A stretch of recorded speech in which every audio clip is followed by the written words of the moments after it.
Hello dear student, this is the next video for chapter civics electoral politics. In last video we discussed about the mechanism of election, Indian elections. This video will start with the topic of what makes election in India democratic. India में elections किस तरीके से democratically होते हैं इस बारे में हम डिस्कस करेंगे। तो सबसे पहला पॉइंट है इंडिपेंडेंट इलेक्शन कमीशन। एक ऐसा डिपार्टमेंट जो इलेक्शन को इंडिपेंडेंटली कैरी आउट करता है वो है इंडिपेंडेंट इलेक्शन कमीशन। ये इंडिपेंडेंटली काम करता है सेम लाइक जुडिशरी। जैसे जुडिशरी इंडिपेंडेंटली काम करती है उसी तरीके से इलेक्शन कमीशन भी इंडिपेंडेंटली काम करता है। In India elections are conducted by the elections commission, जिसे ईसी कहा जाता है। The chief election commissioner CEC is appointed by president of India. Election commission का जो हेड होता है जिसे चीफ इलेक्शन कमिश्नर कहा जाता है, he is appointed by the president of India. Election commission is independent and has a wide range of power which are. Election commission independent होता है, जैसे मैंने आपको बताया कि जुडिशरी की तरह ही इलेक्शन कमीशन इंडिपेंडेंट होता है और इसके पास एक वाइड रेंज ऑफ पावर होती है। और जो पावर है इसे हम डिस्क्राइब करते हैं। EC election commission takes decision on every aspect of conduct and control of elections from the announcement of elections to the declaration of result. जो इलेक्शन होता है, इलेक्शन कमीशन होता है, वो डिसीज़न लेता है हर एक एस्पेक्ट का, जैसे कोड ऑफ कंट्रोल हो गया, कोड ऑफ कंडक्ट हो गया, सारी रूल्स बनाना, रेगुलेशंस बनाना रिगार्डिंग टू इलेक्शंस। इलेक्शन से रिलेटेड जितने भी नियम होते हैं वो सभी कौन बनाता है? इलेक्शन कमीशन बनाते हैं। और इलेक्शन के अनाउंसमेंट से लेकर रिजल्ट तक का जितना भी काम होता है वो सभी इलेक्शन कमीशन करता है। It implements the code of conduct, ये कानून बनाता है।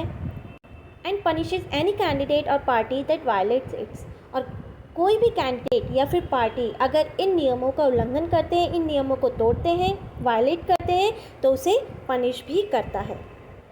During the election period the EC can order the government, EC का मतलब है election commission, can order the government to follow some guidelines to prevent the use and misuse of governmental power to enhance in its chances to win elections और to transfer some government officials. Election के time पर election order दे सकता है the government to follow some guideline, government को order दे सकता है कि वो इलेक्शन कमीशन के थ्रू जो गाइडलाइन डिक्लेयर की हुई है उसी को फॉलो करे, to prevent the use and misuse of governmental power, और साथ ही साथ रोक सकता है गवर्नमेंट पावर का मिसयूज़ करने से। To enhance its chances to win elections और to transfer some government officials. When on election duty, government officers work under the control of EC and not the government. और election duty के time पर जो government officers होते हैं वो EC election commission के control में काम करते हैं, ना कि गवर्नमेंट के अंडर में काम करते हैं। तो इस तरीके से हम देख सकते हैं कि इलेक्शन कमीशन के पास बहुत ज़्यादा पावर होती है जो एक इलेक्शन प्रोसेस को डेमोक्रेटिक बनाती है। और इस तरीके से जो कैंडिडेट होते हैं वो माल प्रैक्टिस नहीं कर पाते हैं, वो गलत काम नहीं कर पाते हैं इलेक्शन के टाइम पर। तो इसीलिए एक डेमोक्रेटिक कंट्री में डेमोक्रेटिकली इलेक्शंस को हेल्ड करवाने के लिए एक इलेक्शन कमीशन जो कि इंडिपेंडेंटली हो और जिसके पास वाइड रेंज ऑफ पावर हो, ऐसी एक ऑर्गेनाइजेशन होना ज़रूरी है, और जो कि इंडिया में भी है। सेकंड पॉइंट जो ये डिक्लेयर करता है कि इंडिया में जो इलेक्शंस होते हैं वो डेमोक्रेटिक होते हैं, वो है popular participation. The quality of the election process can also be checked by the seeing of participation of people. जो क्वालिटी है इलेक्शन प्रोसेस की वो हम लोगों के पार्टिसिपेशन से भी देख सकते हैं। Peoples participation in the election is measured by the voter turnout figure.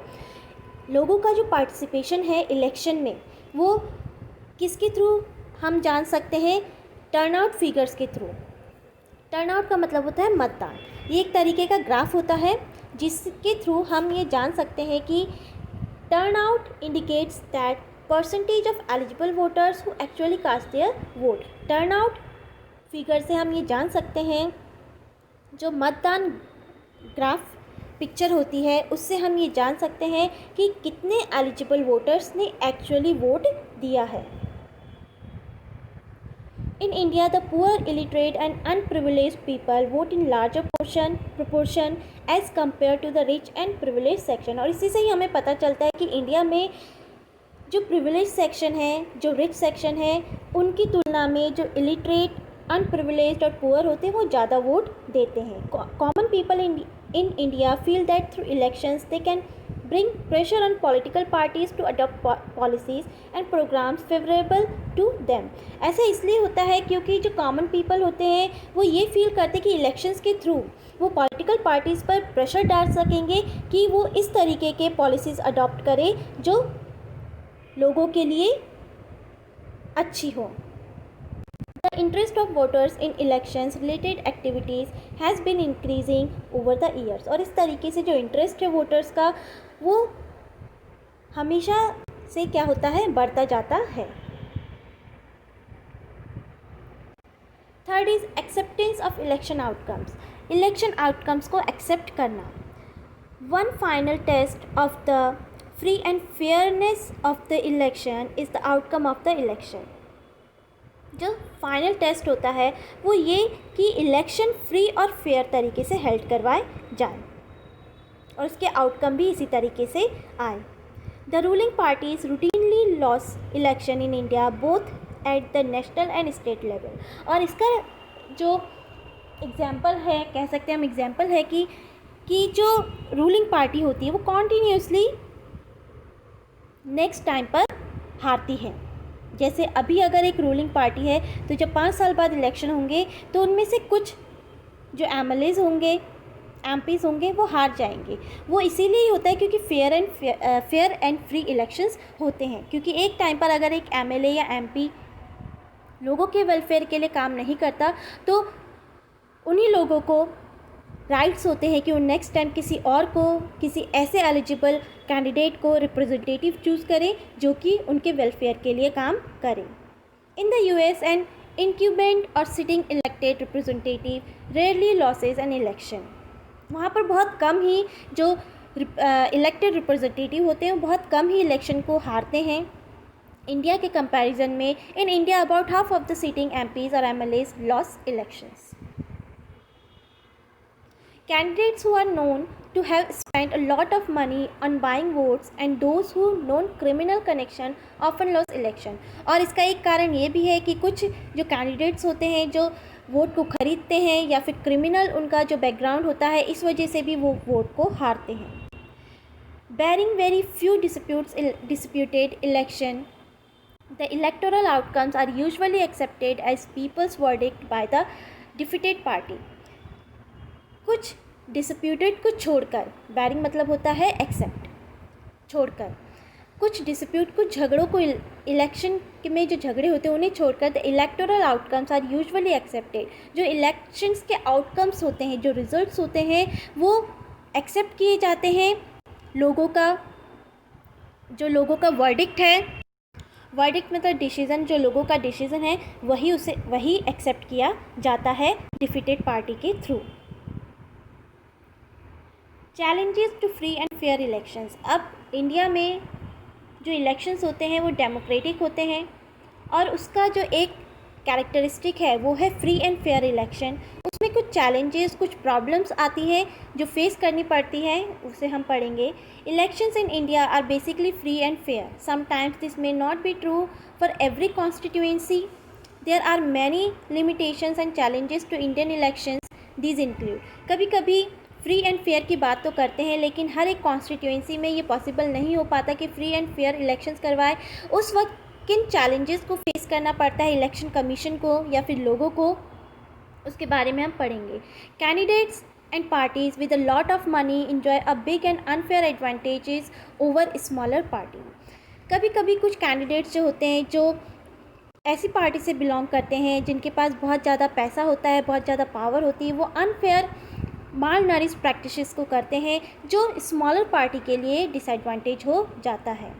Candidates with criminal connection have been able to push others out of the electoral race and to secure a ticket from major parties. Candidate जो कि जिनके criminal connections होते हैं, ऐसे candidate जिनके criminal connections होते हैं, have been able to push out of the electoral race, वो उन लोगों को इस इलेक्टोरल कंपटीशन से बाहर निकाल देते हैं and to secure a ticket, और अपने लिए जो पार्टी के टिकट होते हैं वो सिक्योर कर लेते हैं। और इस तरीके से जो एलिजिबल कैंडिडेट होता है वो इस प्रोसेस में पार्टिसिपेट ही नहीं कर पाता।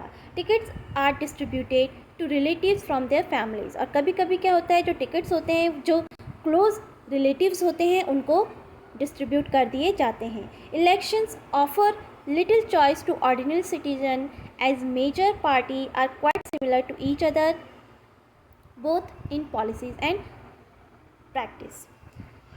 जो इलेक्शंस होते हैं उसमें डिफरेंट पार्टीज़ पार्टिसिपेट करती हैं, और इन पार्टीज़ की जो क्वालिटी होती है वो कभी कभार बहुत ज़्यादा सेम होती है, इसलिए लोगों के पास चॉइस ही नहीं होता कि वो उनमें से किसको चॉइस करें, क्योंकि सभी किसी न किसी तरीके से कुछ कमियां होती हैं सभी पार्टीज़ में। तो इस तरीके से फ्री एंड फेयर इलेक्शंस होने में ये सारी प्रॉब्लम्स को फेस करना पड़ता है। Some smaller parties and independent candidate suffer a huge disadvantage compare to bigger parties. जो स्मॉलर पार्टीज़ होती हैं, इंडिपेंडेंट कैंडिडेट्स होते हैं, सफ़र है ह्यूज, और इस तरीके के कैंडिडेट्स होते हैं, छोटी पार्टीज़ होती है, वो बहुत ज़्यादा सफ़र करती हैं, डिसएडवांटेजेस को उनको फेस करना पड़ता है कंपेयर टू बिगर पार्टीज़।